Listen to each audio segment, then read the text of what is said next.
morning, Justin. Good morning, Mark. Do you remember what we're talking about? Yes. No, I meant the audience. Oh, with the audience? I thought you were talking about 5 minutes ago. I do remember Do the that. audience remember what we're going to talk about? That's the real question. Oh, they probably do in the segue, the way we left the segue last time with the cliffhanger. Dun dun dun. Dun, dun, dun. Yeah. Yes. Now it was more of a wrestling, I think, for us to catch back up. Yeah. Because 2 weeks have definitely gone by, and it's like, being able to come back. I in all honesty, I would have forgotten. Mm-hmm. Because each week we kind of bring our own little. That's right. What about this topic? What about that topic to the discussion? And it's like, I was already. My mind was already down another trail. Yeah. Yeah. But it's good to come back. Thanks for the reminder. Yeah, it's my pleasure. I want to be able to do what we say we're going to do when we say we're going to do it. That's right. Although stop listening. Well. Just kidding. No, last time. So we had a little intermission where we had a guest last week. So sure. Probably I haven't decided yet. This is a little what do you call that? Foreshadowing. Baseball. Inside baseball. Okay. Right. Where I haven't decided if I'm gonna release Jeff's guest one before this one. I kind of feel like I should just put this one next. So I hear where you're coming from. Yes. So now it's a struggle to figure that out. So, it is a struggle.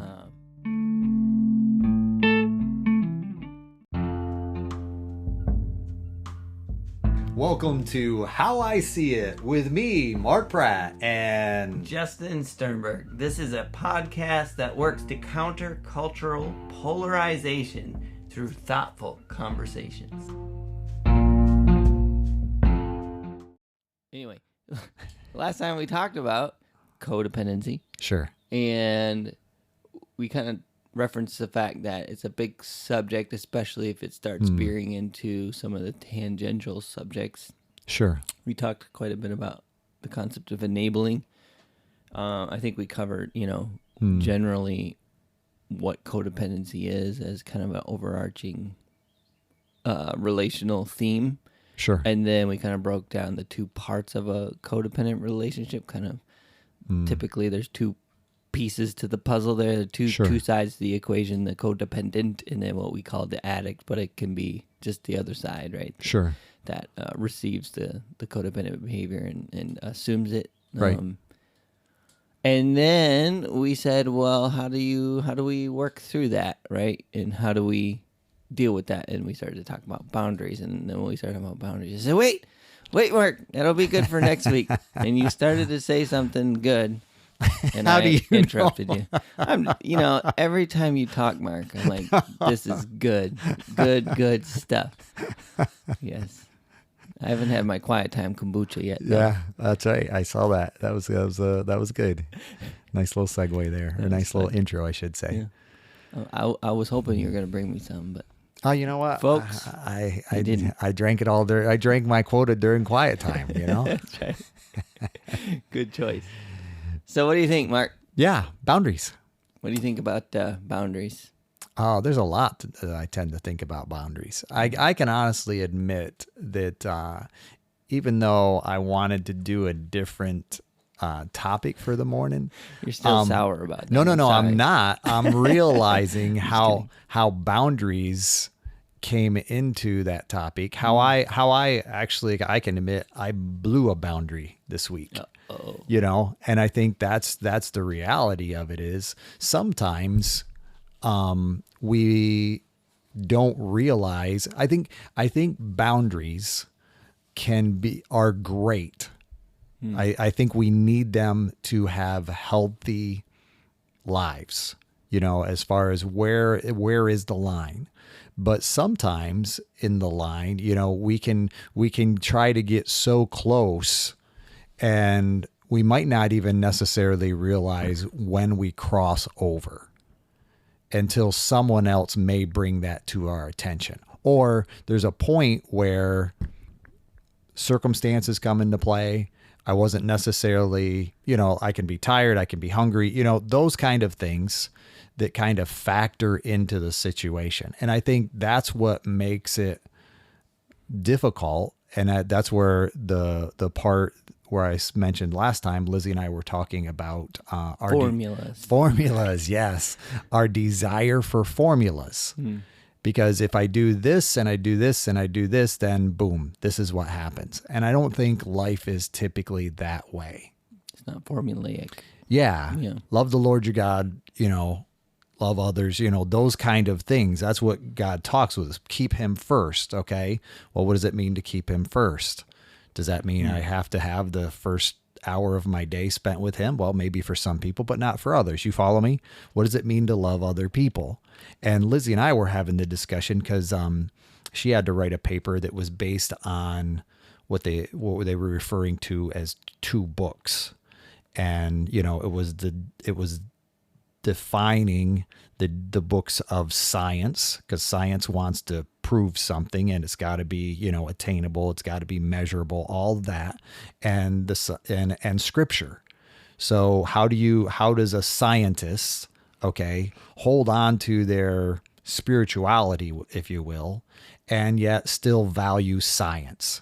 Because it can seem in our culture that those two things are polar opposite. You can't necessarily, hold on to your Christian values and be a scientist. And I think, that's where the discussion came into play. And I think, that's where so often our boundaries need to be drawn, is between being able to blend two things that seem as if they're on opposite ends of a spectrum. We all know people who are typically think in black and white. It's either or. And so often we recognize there's a lot of gray in life, and we have to be able to say, okay, how can I blend those two? Because I can't typically make it one or the other. And so often what I end up finding myself doing is flip-flopping. If I'm really stuck in that black and white, I just kind of find myself flip-flopping from one end of the spectrum to the other. And I think that's where boundaries come into play for me. And I'll admit, where the part that I was coming to is, I think, each person kind of has to develop that within the relationships around them. And, sometimes I think that's what makes relationship so valuable, because we can help others and others help us kind of define what boundaries look like. And yet at the same time, that's where I also recognize that my boundaries tend to impact, my family, my wife. Am I limiting it? This is where it came from.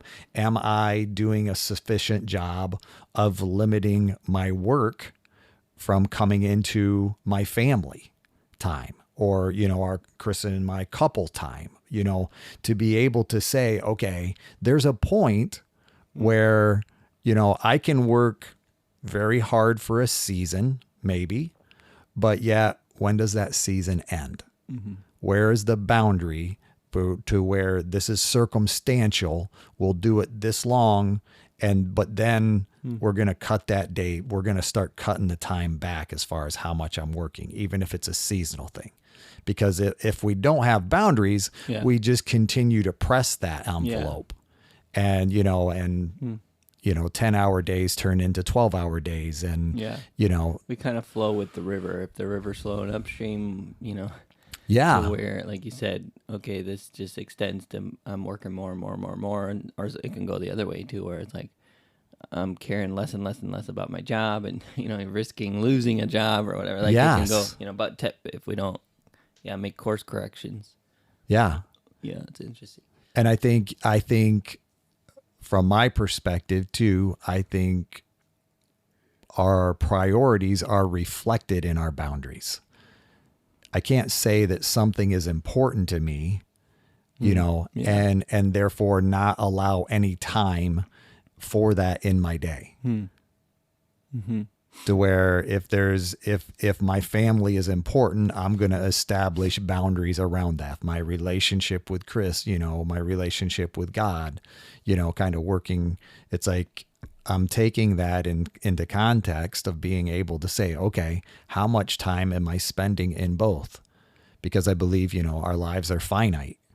We can't, I'll catch myself every now and then say, I can make the time to do that. No, nobody can make time, and yet our tendency is to say what we're doing is I'll put that priority over something else. I would like AI to figure this out. How to allow us to make more time. There you go. Yes. Yeah, you're right. You could be a wealthy man. Yeah, I know. All yeah. right. I'm on it. Okay. Yeah, I mean, that's a great point, that time is our single resource in life that you cannot add more or take away. Like, it is what it is, and there's no cheating it. Yeah. And so that's a good point for a boundary marker, right? Is time spent. Would you say, in your experience personally and certainly in counseling, that boundaries, how important are they to A, an unhealthy relationship, and B, a healthy relationship? Like, I guess I could summarize it by saying all relationships, but I guess I kind of want to understand both sides of that continuum. And I have a hunch, but I would love. I'd say it's very important to both. Yeah, equally, right? Yeah, if I have a difficult relationship, it's probably due to my lack of boundaries. And if I have a good relationship, it's probably in part due to my definition of boundaries. That's good. That's kind of was my hunch. I'm like, I think maybe sometimes we think of boundaries as something unhealthy people have to do. Sure. And I think boundaries create healthy relationship because we're able to define them in such a way that says this is too far. Mm-hmm. Because when I'm by myself, I may need just that reminder. And I think first and foremost, God gets to define that. And then, Chris and I work together at saying, okay, how much is too much to spend without talking about it? You follow me? Because like you say, I mean, that used to be a hot button for Chris and I, just based on how we grew up so differently, was finances. Yeah. So being able to understand, okay, I can spend basically right up to $50 or, give or take around $50, that no problem. But, if we start talking 500, I'm not going to do that without necessarily talking with Chris, because that's a financial boundary. Yeah. But I don't have to tell her, if I'm buying a pack of gum, because that's too far in the other direction. She trusts me at that part, but it's just, she takes care of the finances primarily. And if I'm spending big allotments without her knowing of it on a routine basis, it makes her job very difficult. Yeah. So this gets into your formulas thing. Okay. So in your relationship, there's a boundary, and it lies right around the $50 mark, and it ties directly into your specific relationship. Yep. I could flip the script and say, what's the dollar amount she can spend without consulting you? And the number is probably a lot higher based on just knowing Mark. Actually, I would. You're like, pack of gum. I need to know. No, it's 50 for her as well. Oh, okay. You follow me? Is that like just an agreed thing that you came to? Yeah. Cool. That's a boundary for both of us to where she and like you say, it's not. Sorry, I didn't mean to leave the question, but it's okay, because I think it's a valid point, because that boundary is the same for both of us. Yeah. Now, in your relationship. Yeah. Now, does that mean that I don't trust her to?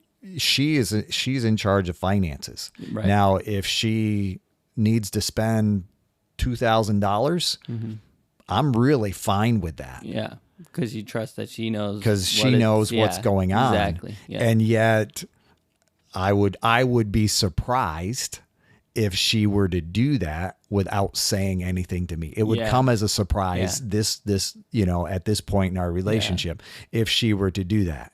Because I know, as she spends, it's like she wants me to know so that I can plan accordingly too. Yeah. But it's not. And that's where I think so often boundaries can be confusing, is because it seems as if, well, you don't trust me.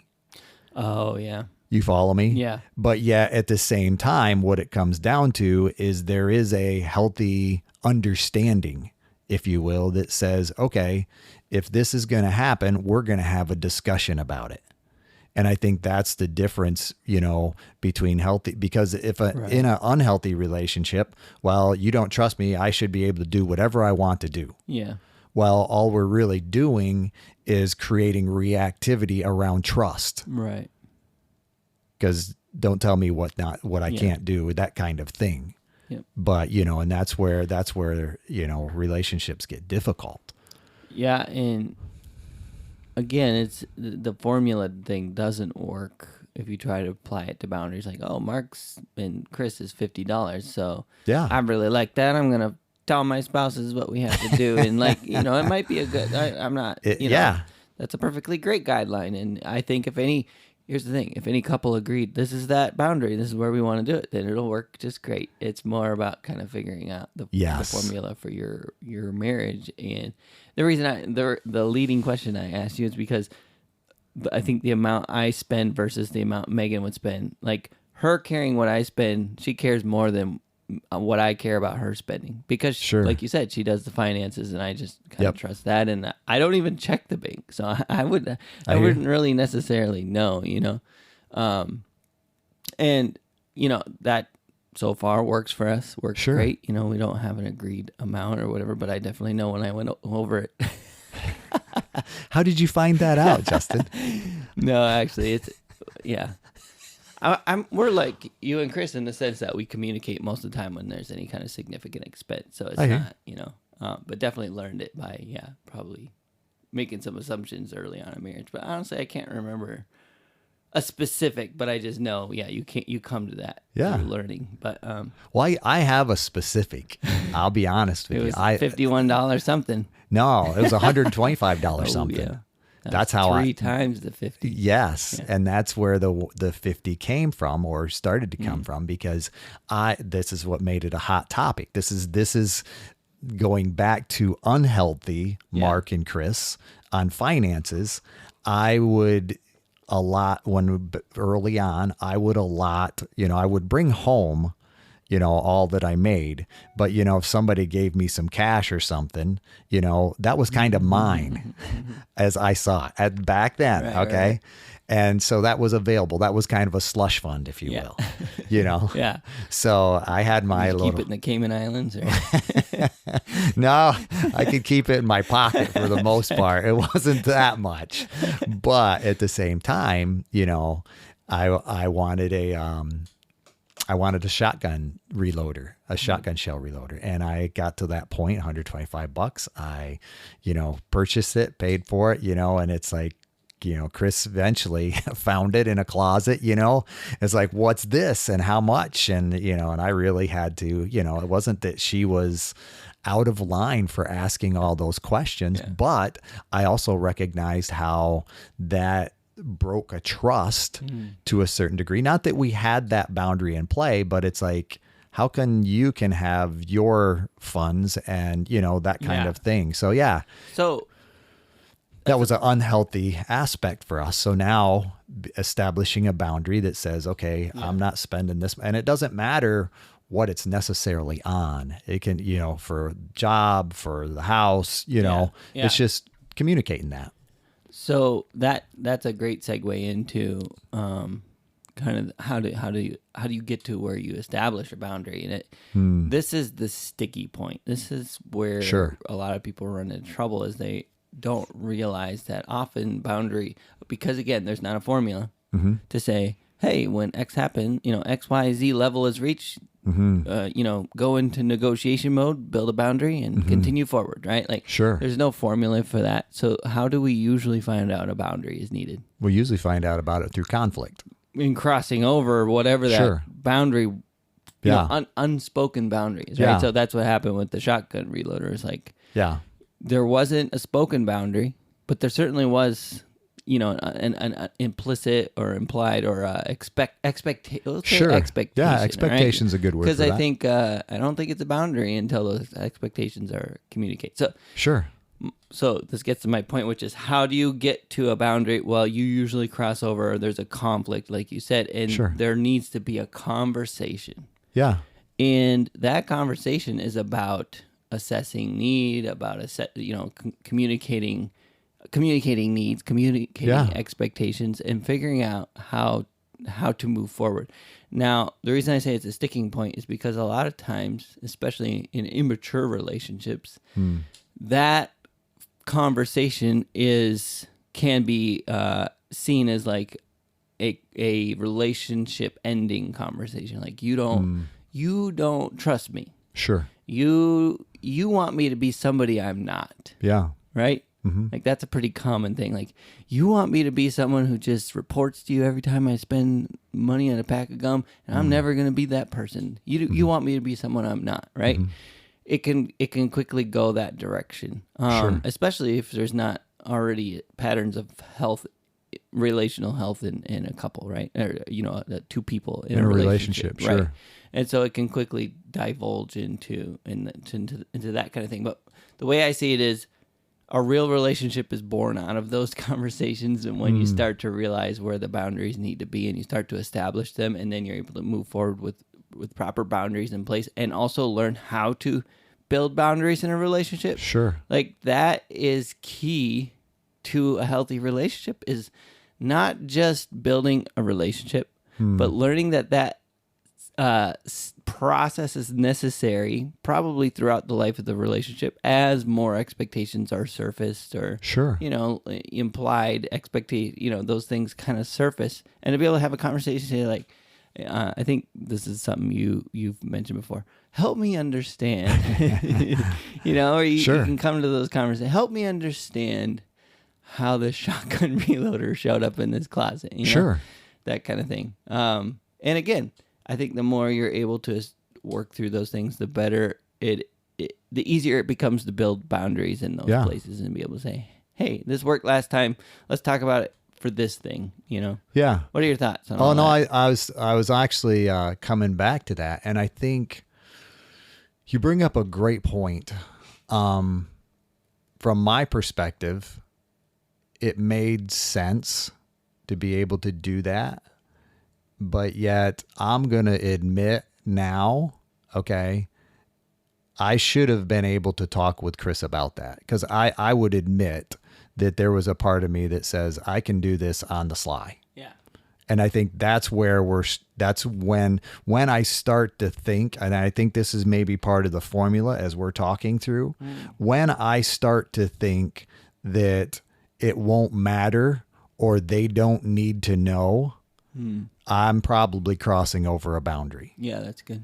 Because realistically, if there's something that I can honestly say, I didn't think about it. It wasn't a big, I didn't realize it was crossing a boundary where you're concerned. Right. But so often what happens is I just want to do what I want to do. And I don't want to have to deal with you disagreeing with me. Right.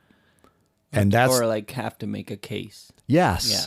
to, have to have a discussion. Which sounds like the thing in you that said, I'm just going to kind of use this money I got over here on the side. Yeah. I'm going to do this.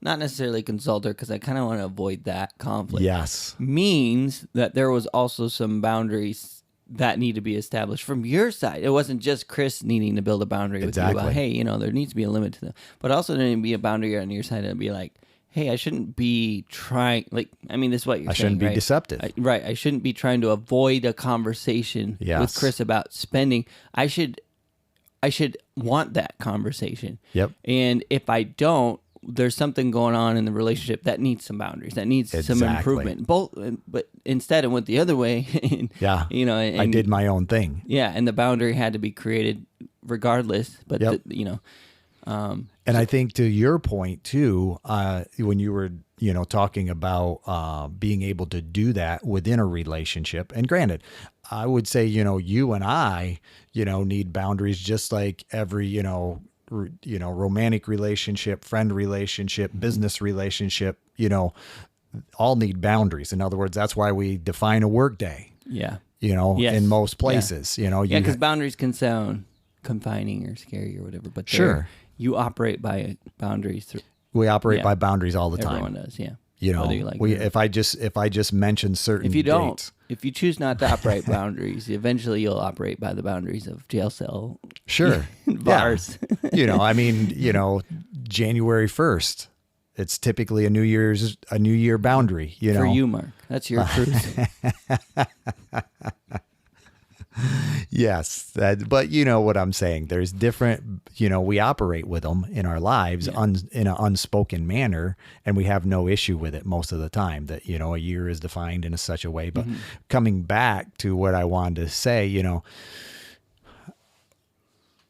when help me the part where you said help me understand. Yeah, I think what happens is boundaries make perfect sense based on my personal dynamic. Okay. The way I grew up, my boundaries make sense to me. Right. It's like, obviously you'd ask me about spending $150. That's what everybody does. You're weird. Right. Or vice versa. Well, there again, it could be in the other direction. It's like, no, it's like I didn't necessarily grow up the same way. And that's where obviously you understand if I have $150 in my pocket, I get to spend it. I mean, that's just what normal people do, right? But the interesting part is it's really about intimacy when I'm able to understand where your boundary comes from and my care need about it. Yes. And my need to respect that in such a way that can establish trust. Mm-hmm.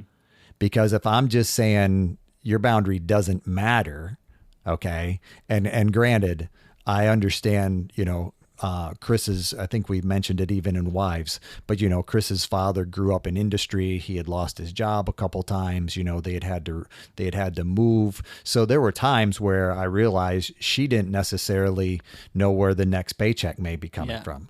Not in a, her dad was a good provider, but in that industry, in manufacturing industry, that was part of that era and time. And I can remember family members, around us that kind of fell into that, even though we grew up in different areas.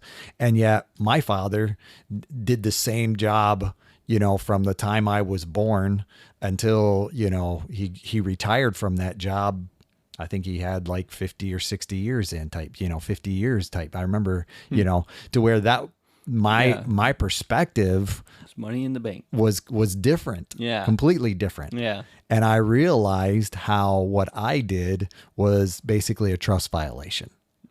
And I think so often it's in the ability to understand how important these boundaries are to the other individual, based on where they've come from.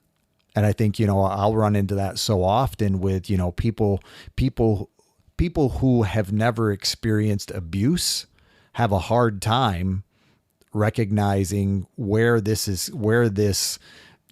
narrow boundaries or confining boundaries are coming from within relationship when they're entering into relationship with somebody who may have experienced hurt or abuse. You follow me? Yeah. Because that person is definitely going to have some narrower boundaries or, ending towards one end of the spectrum or the other. Yeah. Or sometimes less boundaries than normal because they've been trounced on. Sure. Right into it's like, why don't you have that normal boundary that most people do? It's like, well, it was beat out, or whatever. Yes. So it can kind of go both ways even in that. Yes. Again, formulas, right? Like there isn't a perfect formula. Yeah. It really comes down to the formula is this. If you're in a relationship with somebody, there will need to be boundaries established eventually. Sure. There is, however, what we call the honeymoon period of a relationship, right? Where everything about that person is great. And why isn't everyone like this person? This person's great. This relationship's great. We're best friends. There's nothing wrong here. We won't ever even need to set any boundaries because we're so in line and alike in, right? Like, yeah. Well, and the fact that he's spontaneous and I'm so, routine. Yes. And I just love that spontaneity. Yes. because we just do exciting stuff all the time. As we're talking a lot about couples right now, but I have also my daughter's been, sharing with me some struggles with relationships in high school and all that. Sure. And just like, so I have a lot of that in mind too, of like, she'll get a new friend and like they have a blast. Like they're just the best. And this person's the best. And that person thinks me is the best. Yeah. And it's like kind of that same, what I call the honeymoon period, where you're kind of blind to the defects. Or like you said, you see them with rose-colored glasses. So it's like, they're so different than me and it's the best thing in the world. Sure. But yeah, so the one constant, the one formula is that if you want a long-term relationship, it will require boundaries to be established at some point. Sure. Like you have to understand that. You have to be willing to do it. And then also, no long-term relationship is built without some difficult conversations building boundaries. And so recognizing that first one that happens is not the end of the relationship. Yes. And again, I'm thinking about my daughter. It's all good. Kind of the high school drama. It's like, the honeymoon period ends and it's like, well, that person doesn't consider me in this way. And it hurts my feelings. And when I tell them that, they said, you want to change me. You don't want me to be who I am, kind of thing. It's like, yeah, this can feel like end of a relationship or like, and that's the thing with boundaries, is understanding, depending how deep you are in a relationship, that a life without that relationship may be more healthy if you cannot have a one boundary setting conversation. If you can't get through that first one or the second one or third, if you can't work through boundary setting together, then that's not a healthy relationship that you're able to remain in. Sure. And I think so getting back to some of the codependency that we talked about last week, or 2 weeks ago, but maybe last week for you, the listener. Exactly. We haven't decided yet. To be determined. TBD. Getting back to codependency. That can be the really difficult thing, because in codependency, the person who is the codependent needs the addict. That's kind of what we talked about last week. Yeah. Or 2 weeks. Yeah. Last week, folks. It's going to be last week from here on out, because I won't remember. Anyway, that's what we talked about, is this idea that an addict has, very visible and obvious problems in the relationship, the addiction. But a codependent looks like the healthy one, but really, we've talked about they're as sick as the addict for different reasons. And part of that is they need an addict. They need someone in their life that they can fix, that they can, and a lot of codependents are in denial about that. And they'll be like, no, I don't, that's not true at all. I'm perfectly fine. I don't need that. People just gravitate to me because I'm really good at solving problems. Yes, exactly. Yeah. And so having that conversation, but the hard thing is, if you're in a relationship like that, there's kind of this codependent magnet, where like, I need that person. And so when you say you got to set some boundaries, but it'll push them away. Right. Yeah. Yes, exactly. That's the thing. It'll push them away or create change. Right. That's the reality. Right. Yes. Yep. And again, depending on how good you are at setting boundaries, or how the precedent you've set, I would say often in unhealthy relationships, whether I think teenage drama or an addict and a codependent, and just kind of not having the functionality of a good functional relationship. The first boundary, the first real boundary, is gonna push people away in an unhealthy relationship. Sure. But like you said, that doesn't mean that's the end of the equation and therefore they're gone. Exactly. Like you said, it can produce that change. Ideally, will produce that change. Right. That is the motive. The motive for it. Sure. Well, there's two motives, maybe more. My health. I gotcha. And the improved relationship. Sure. And often when we're pushing for a codependent to have those conversations, to set those boundaries, it's in light of, this is for your health. Sure. Number one. Yep. Most important thing. And without your health, your relationship's doomed to be crappy, one way or another. Sure. So you have to establish health. That's goal number one. Sure. Goal number two is that this will improve the relationship, because that person will it will create a change, right? It'll be a catalyst. It'll Yes, catalyze. It will speed up the change, right? It will promote change. It'll promote change, yes. Yes. But there's no guarantee. So you have to enter that negotiation, that contractual negotiation, understanding that a result of this might not be the ideal, which is it creates change. Or Sure. initially it might look like, no, it went so far the wrong direction. Sure. And understanding that, like, that's not the end of the equation. Yeah. Your thoughts? No, that's what I was thinking. I mean, I was that quid pro quo, quid pro quo. Whoa. Yeah, comes to mind. Because that doesn't necessarily work. If you do this, I'll do that. That kind of thing. Right. that breaks down In boundaries. In boundaries. Yeah, that's a bad pattern. That formula doesn't work. Exactly. Yeah. And that's so, but that's what we often go to, and you, last time, last week's, podcast, you had mentioned too, the friend that had the son, you had mentioned a family dynamic as well. And I think that was Stephen Covey, actually, right?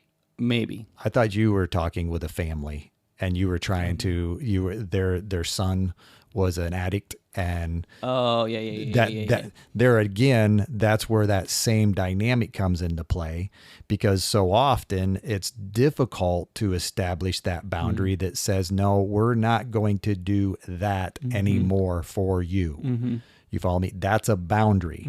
And we're starting to establish that. And there again, that isn't an effort to be mean. Right. Air quotes in the air, but it's in a desire to equip you and help you promote change and learn responsibility. Yeah. And I think that's where, ultimately that's the goal, is that we are learning, because what you mentioned earlier in relationship, early on, we don't need so many boundaries necessarily because we're responsible for less. We kind of come together. I'm responsible for me and you're responsible for you. And we're learning how to take care of one another. But ultimately, as we come together, there's more finances, there's children, there's other relationships, and that ability to be able to say, okay, with responsibility comes, that desire for more boundaries. And I think, that's something we don't necessarily recognize coming into relationship, because we realize I'm going to look at what it is to mean. Sure, we may have a conversation. How many kids do you want? But what does it mean to be a father? What does it mean to be a mother? What does it mean to, raise a family? How often are we going to do this or that? You follow me? And all of those are kind of opportunities to be able to say, okay, what do I think about this? And what do you think? Tell me what you think. And that helps us establish those boundaries in that dynamic that says, okay, this is healthy relationship. The ability to talk about these things and accept influence from one another. Yeah. Yeah, you got me. You got my brain whirring again. You're good at that, Mark. Go for it. Share your worrying. All right. Here's my worrying. No, so here's the thing. I recognize that I think in our ideal world up in here, I'm holding my hand up, like this ideal world that we kind of see in our brain of what it looks like, that no boundaries seems like the ideal relationship. Like we don't have boundaries because we're that close. We're that tight. We're that healthy. Sure. Right.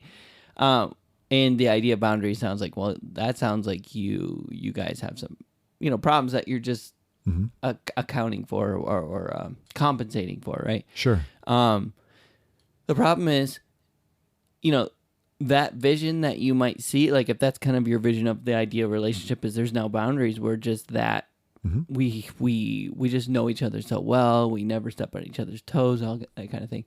To me, that's just as viable as communism, right? So communism as an ideal is actually pretty great. Like everyone pitches in, does their part. It's equal opportunity, equal sharing. But in that bubble of unreality, there is no resentment.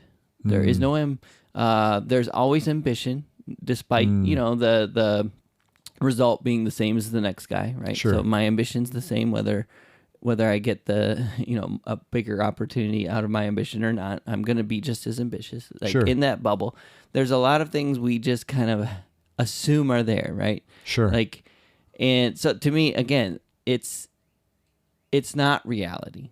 Agreed. And reality requires adjustments for humanity. You know what I mean? Sure. And so that's where, capitalism certainly has its downsides, right? Right.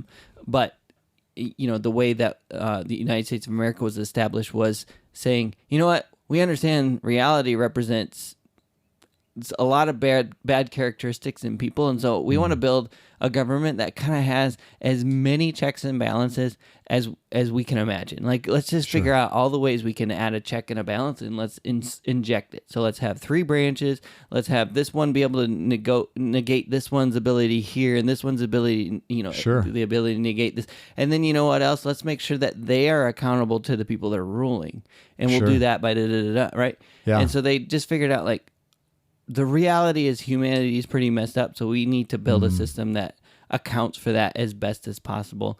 And, what we came up with is the worst government, except for all the others. Sure. I think that was a Benjamin Franklin quote. Yeah. And basically it's this idea that we understand reality, and we're trying to build a government based on what reality looks like, not some pie in the sky ideals like communism that says, well, if we all just pitch in, everyone will, all a rising tide raises all boats. And so they're like, well, let's force a tide. Let's force everyone on this tide. Let's, make sure that this happens. And what ends up happening is all boats sink, is it because of humanity and kind of the consequences there. So anyway, back to boundaries. I think that same thing happens where we have this ideal vision of what it will look like, but it doesn't account for reality, which is first and foremost and most importantly, I'm human. I'm messed up. It's not about my partner being human and messed up. It's about I'm gonna step on toes. Yeah. I'm going to. Yeah. And I may not even recognize the ways that I do step on toes until I get into a relationship where there's actually a real boundary having conversation. And so often you'll find that too, like especially in recovery, or like, I say recovery because a lot of times that's where a lot of dysfunctional relationships are, and they're born from other dysfunctional relationships. So there's these patterns in their life where they may have never had an actual healthy healthy relationship where boundaries were set. So the very first time someone sets a boundary, say, hey, look, when you talk like that, it hurts my feelings. They're like, no one's ever told me that. You're lying. You're wrong. Sure. Right? Yeah. I think that can be or as a child, right? Like I think about, again, Mia's age, it's like, someone setting a boundary with her or vice versa. It's like, well, no one's ever told me, I'm too much. Right. So because no one's ever told me, you're the only one, clearly you're the messed up one here. Sure. No, I hear you. And so I guess back to the boundary thing. Number one, I'm messed up, and number two, my partner is as well, and that's okay. So I have to be gracious to that, to my partner, and also understanding that I mess up, and be gracious when they come to me with boundaries. What are your thoughts? No, I agree, and that's where I come back to that ability to accept influence from one another.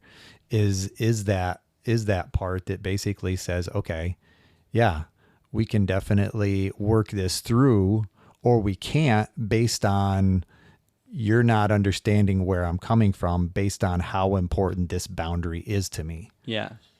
Yeah. And to be fair, I don't think a lot of those conversations come from a healthy perspective of like, I'm just trying to set a proper boundary here. And you're not understanding that. It's more often you don't even know that's what you're doing. You're just mad that person stepped on your toe. You say, that hurt. Stop stepping on my toe. Why do you step on my toe? That's rude of you. Don't you realize that you're stepping on my toe? Why would you do that? Sure. People don't step on my toes. Only you do. It's like, we usually don't come at it from the Mark counseling version of like, I'm trying to set a boundary. Well, and I was thinking about that, so often that lack of boundaries seems personal, like you're saying. It's something you don't like me, you want me to change. And it's like, no, it's just a matter of a transition where we want to do this in a way that's healthy. Yeah. And so often, like you're saying, it's that resistance to growth, I would say. And here again, I'm not just trying to, add my point by tying growth to that, but it is a defining that helps me recognize that this behavior isn't necessarily beneficial to the relationship. Yeah. Yeah. And I think, when we're able to, like you shared, or I shared, when I was able to say, okay, yep, I'm respecting the fact that I need to change, because my desire at times when I have funds, early on, was to do my own thing my own way, which is counter to relationship. Yep. And if I'm, and I think so often, finances is just one part of that. Yes. Right. And I see it, with kids, it's like just raising kids to be able to say, okay, how much TV time, how much screen time is too much? How much, how often do we see, extended family, based on our circumstances, where we live, where they live, just kind of, how do we discipline? Yeah. Yeah. Because so often, I like what you shared, unfortunately, sometimes without those conversations, resentment is created. Yep. Sex is another one in Sure. Marital relationships where I'm not obviously not going to go into detail, but yeah, just the conversations about what the expectations are and on both sides, right? Yeah. And communicating those and coming to a place of proper boundaries that says, I respect and love you and therefore don't want to cross your boundary, and vice versa. I respect and love you and therefore don't want to cross your boundary, Yeah. But that sounds weird in the idea of sex, but it's these idea of expectations and communicating them and being able to come to an understanding, Sure. And I think that's what, good boundaries establish is an understanding, No doubt. mutual understanding that is agreed on, and able to be respected. That's a result of a good boundary. Yeah. Yeah. And that's where I'm saying, I think from my perspective, it comes back and having those conversations build intimacy. Yeah. Because at that point, I understand. Should. Yes, I can, and I have the ability to understand how important this is to you. Yeah. And I can recognize, okay, finances may not be that important to me, but I recognize it is to you. Yeah. Sex may be more important to me, and you're willing to recognize that, or however that works in that dynamic, to be able to say, okay, yeah, if this really isn't such a big deal to me, then why am I arguing about it so much? Yeah. And I think there is something to be said for, even having that discussion in such a way that says, okay, on a scale of 1 to 10, how important is this to you? Because this topic that we keep arguing about, okay, how important is it, a scale of 1 to 10? Well, if it's a 10 to you and it's a 1 to me, it's like, for crying out loud, why am I even arguing about this anymore? That's really good. Yeah. And it's figuring out what are my hills I'm willing to die on. And those would be the good places to put a boundary, because without them you're willing to die. Sure. It's like the 10 ones, right? Yeah. The 8 to 10s are probably worth putting boundaries, and everything else is worth having some compromise and being able to ebb and flow too, because I think sometimes and I think there is an aspect of ebb and flow, and I think we have to be able to I'm going to come back. I guess I'm going to come back to trust. Because ultimately, I think part of a boundary is this ability to say, okay, there might be times, even in healthy relationship, where I cross it. Yeah. And it's going to be a dynamic that's circumstantial. Okay. And understand, and we can both understand that it's not necessarily malicious. Right.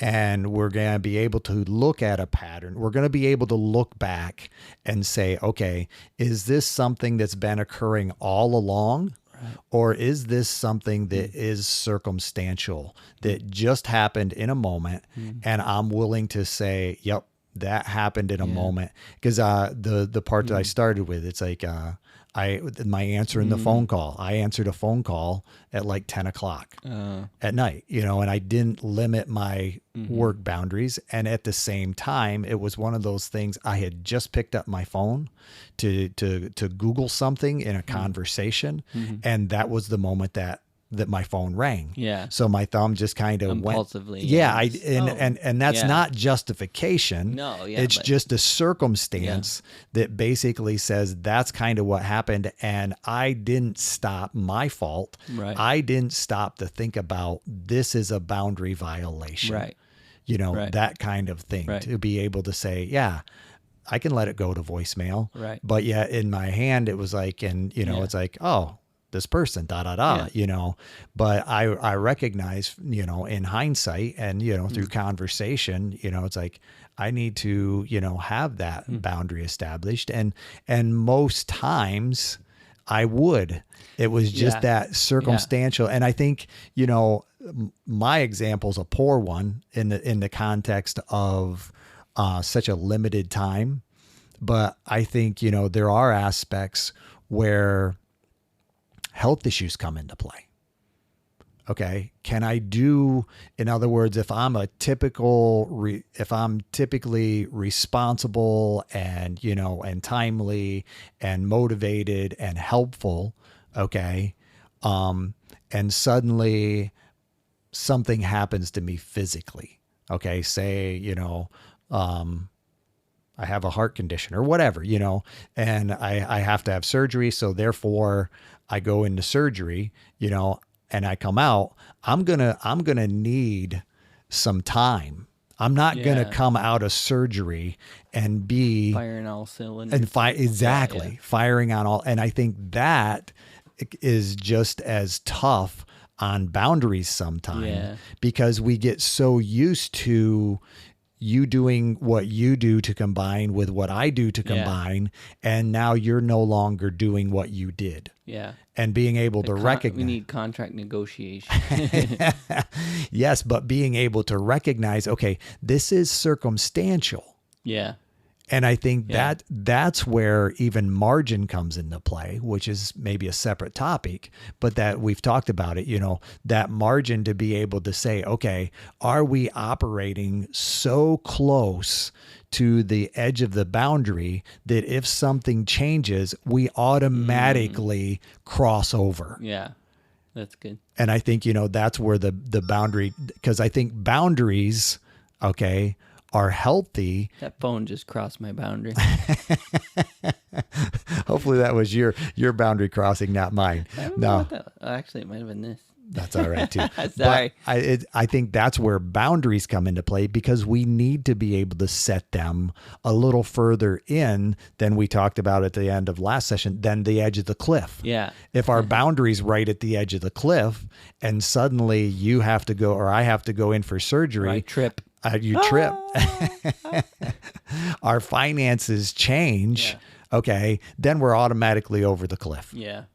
So boundaries are designed to be able to allow some margin in our time and, to be able to still make our priorities, keep our priorities, even when circumstances change.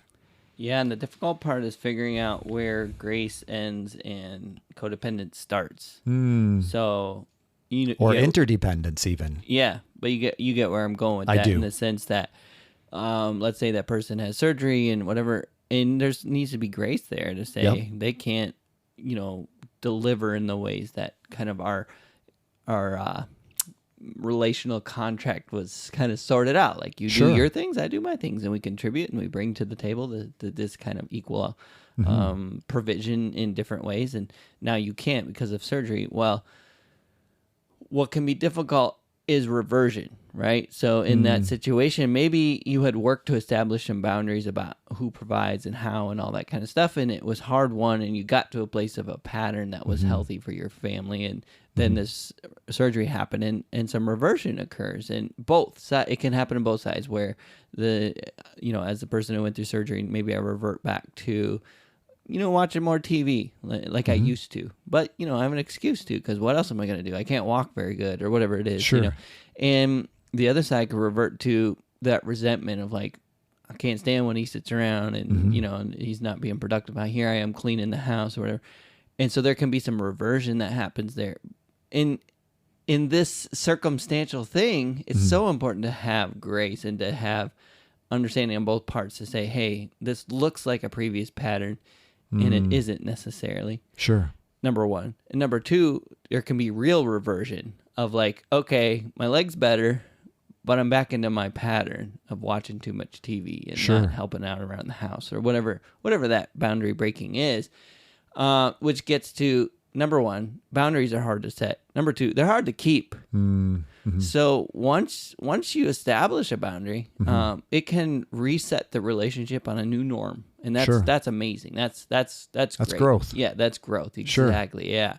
The problem is, like you said, circumstantial things can cause a reversion, and therefore the boundaries may need to be redrawn or re-reminded or reset.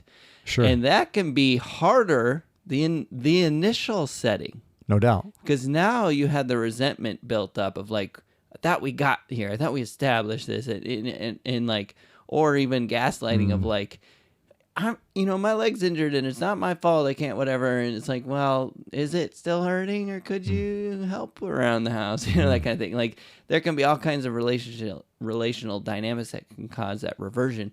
And now those boundaries really, truly need to be set again or reset or redefined or modified or whatever it is. Yeah. Or, you sense you're going that direction because of this circumstantial thing to be able to say, pause, like a referee, hold up the T, time out. Exactly. Right? Saying, hey, just so you know, I'm noticing this thing in me. I'm noticing some reversion things where I'm getting a little resentful.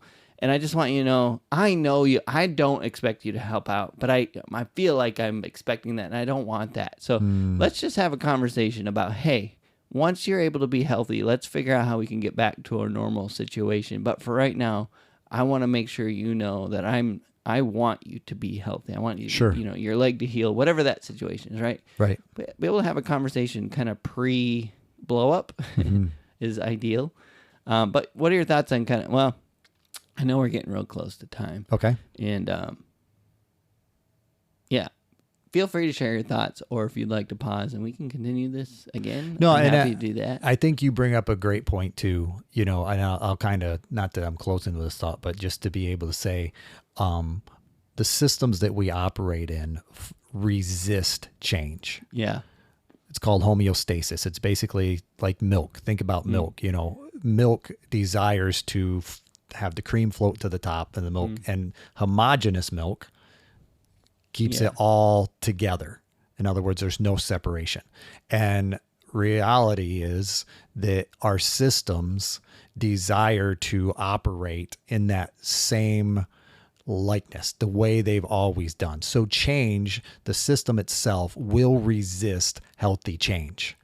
It's the point, if I want to do something more beneficial, more healthy, the people within my system will actually even fight that healthy change just because it's different. Yeah. And I think that's important when we're talking about, addiction and other things like that, to be able to recognize other people may undermine my desire for growth.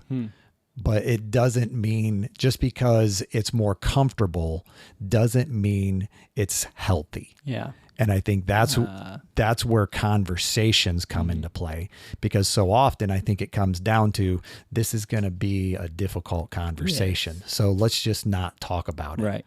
And, that's where the air, and, So to your comment about homeostasis, where we kind of want to separate out to the cream to the top and milk at the bottom, or that, whatever, in our relationship, we're going back to what we used to do or whatever.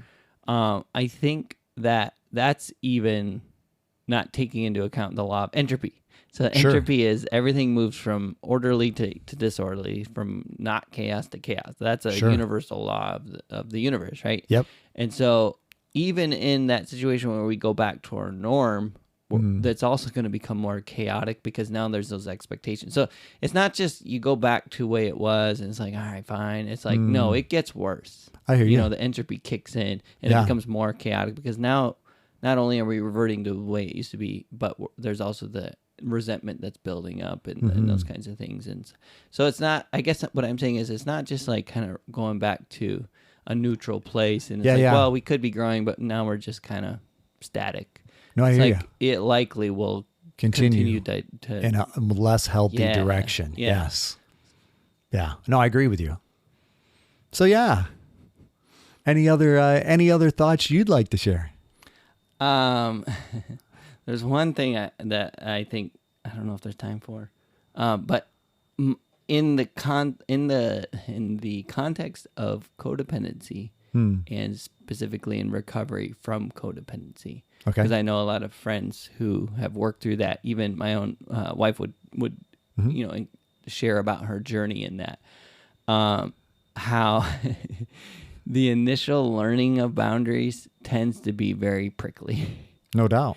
Right. And so I think that's one thing that's probably worth exploring is like how to have grace for that, but also how to grow into boundaries and not be prickly, and if that's even an option. Sure. But usually what we find is that they overshoot, right? So it's like, I don't have boundaries and now I'm going to boundaries just slam them down on your hands. Yeah. And every time you cross over, it's like whack. You know, and it's like, you see that? That's a boundary. Yeah. Eat it. You know? Understood. and I think it brings up that, I think it's, you know, Billy Graham basically referring to our relationship with Jesus to the point of he loves us just the way we are, but he loves us too much to leave us there. Mm-hmm.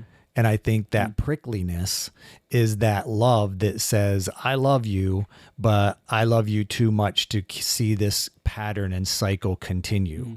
So therefore, it may feel a little prickly, but ultimately, I desire us. I desire our growth. You get to be able to, and I think so often, even like in sessions, I'll say, hey, you know what? This is the deal.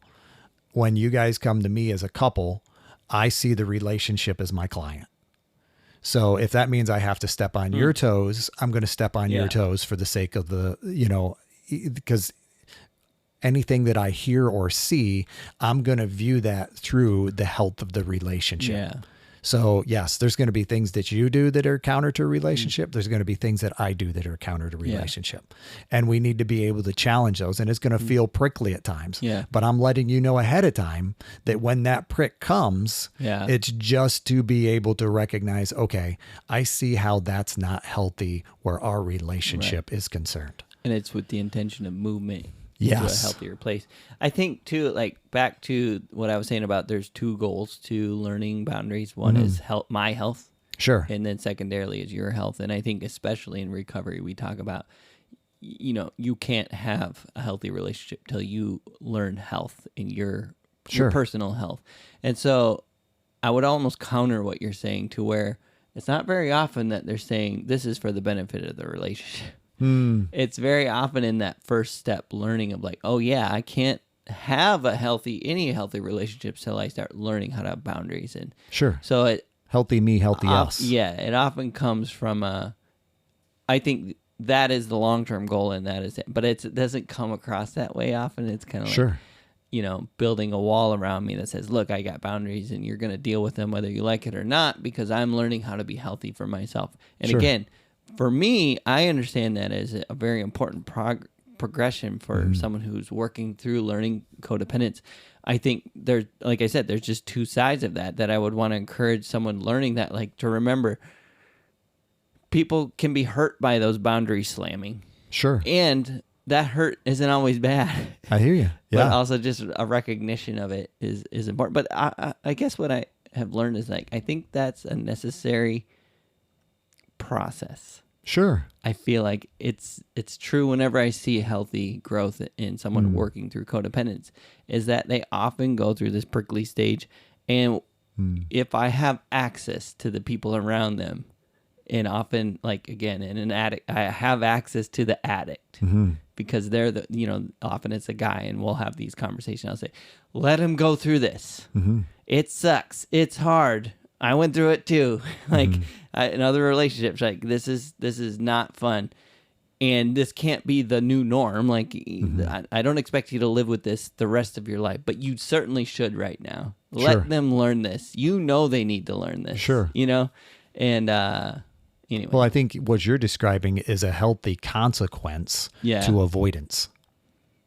Because so often we may want to avoid circumstances or not recognize certain things have happened or have been ongoing. And when we ignore those over time, there's going to be greater consequences.